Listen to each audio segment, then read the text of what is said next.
Hey guys, this is Comic Uno, and finally I'm doing my iZombie Season 1 review. So, iZombie is a show that I've been loving, and I haven't had a chance to review episode by episode because it's during our Frontline Live show, so I usually end up watching it like 1 o'clock in the morning, and I, obviously don't have the opportunity to review the show. So I don't really like reviewing shows the day after if it's an episode review. But season reviews, I can do that with. So I did review the first episode and really enjoyed the pilot. I thought it had a lot of potential to the show. And this is one of the best season ones I have seen in a really long time. I would honestly put it up to par for Flash's season 1.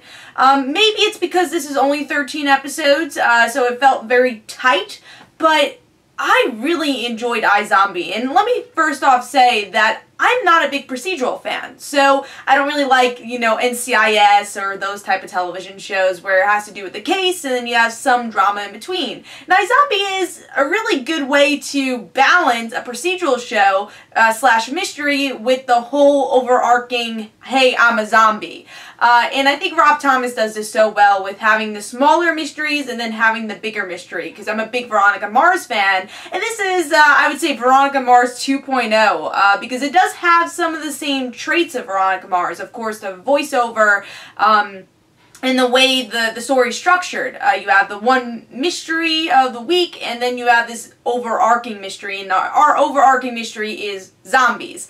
And that's the fun part of iZombie and what makes this show so quirky and fun. Something I was also very surprised with here was Major's character, and I think I've heard a lot of people say this, but I felt this since maybe episode 3, since he moved in with Ravi, but he is the MVP of this season. As much as I think Liv was so great here, and Rose, who plays Liv, is such a great actress to play all these different roles every week for Liv's character, because when she eats a brain, she has a different personality. Awesome actress, but I have to give it to Major, because he could have just been the generic, hey, I'm the ex-fiance, what's going on, I want to help you, but he gets his own arc in season 1. That takes, with these type of shows, it takes such a long time for the secondary characters to get their own arc, and I'm sure we're going to see that with Peyton. Hopefully she becomes a season or series regular next season, but a lot of times secondary characters, it takes a while for them to develop their character in season 1 because it's mostly about the main characters.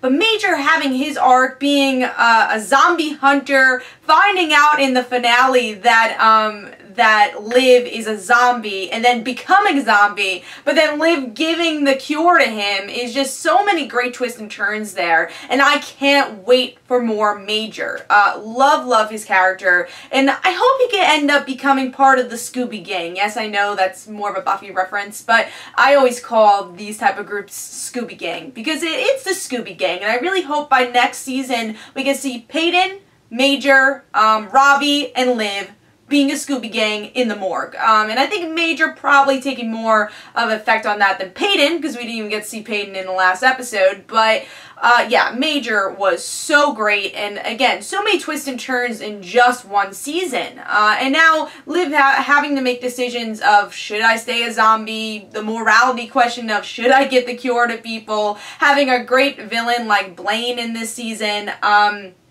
Which makes me a little nervous about Max, because he's going to be the new villain for season 2. I think they set him up pretty well this season, but how can you, be better than Blaine? Blaine's such a good villain. I'm pretty sure he's the villain of the series, but season 2 villain will be more of Max, but yeah, I'm hoping he becomes a bit more interesting as we get into season 2, which I'm sure they'll definitely flesh him out a bit more. But such a wonderful season. Again, the great balance between procedural and the zombie-ness of this show, just so well done. The acting, really well done, and the pacing, oh my god, the pacing of the show is so well done also. So I have to give iZombie I would give iZombie a 4.75. This is one of the best season 1s I have seen in a really long time. And watch these 13 episodes. It goes by really quickly, and I think season 2 is just gonna hit it off. I really can't wait for season 2 because now we have more episodes. I think we're gonna have like 20-something episodes because it's gonna be starting in October instead of March. So my only small complaints, I gave all the positives. My small complaints honestly had to go towards the finale. I do think we should have at least seen Peyton in the last episode. I'm really rooting for her because I've been an Ali Mashaka fan for a long time.